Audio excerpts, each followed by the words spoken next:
இது பண்ணிக்கலாம். நம்ம வந்து கேம் ஃபோக்கஸ் பண்ணோம். 30 டேஸ் கழிச்சு நம்ம அதை ஃபேஸ் பண்ணிக்கலாம் நாளைக்கு.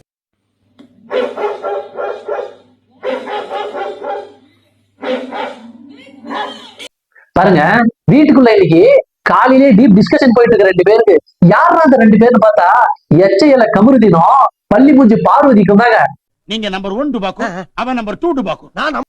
என்னடா டிஸ்கஷன் பார்த்தா இவங்க மேரேஜ் பத்தி சீரியஸா டிஸ்கஸ் பண்ணிருக்காங்க. சடனா ஏன் மேரேஜ் பத்தி டிஸ்கஸ் பண்ணிருக்காங்கன்னு பார்த்தா வீட்டுக்குள்ள மிட் நைட் வந்து பார்த்தனா நம்ம விரும்பாடி நாயை கத்த விட்டுட்டாருங்க. எதுக்குடா நாயை கத்த விட்டாரு? மத்த கண்டஸ்டன்ட் எல்லாருமே எழுந்து நின்று பாக்குறாங்க. சூப்பர் டீலக்ஸ் வீட்டுக்குள்ள சொப்பன சுந்தரியும் என் வெறி பிடிச்ச கடா எதுவும் மாடல் இருக்குள்ள. ஏண்டா எங்களை இன்னமுமாடா நம்பிக்கிட்டு இருக்க? எங்க பேசிக்கிட்ட பார்த்தாவே உனக்கு தெரிய வேணாமா? எருமை மாடு என்ன பண்ணோம்? வெறி பிடிச்சதுக்கு அப்புறம் ஏறு விடுங்க ஸ்டார்ட் பண்ணிச்சு போல.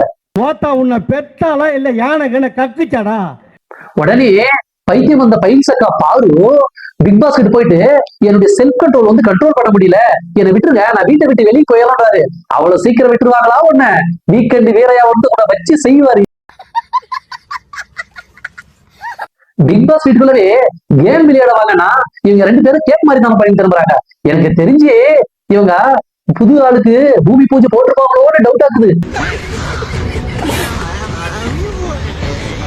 உங்களுக்கு தெரிஞ்சா கமெண்ட்ல சொல்லுங்க.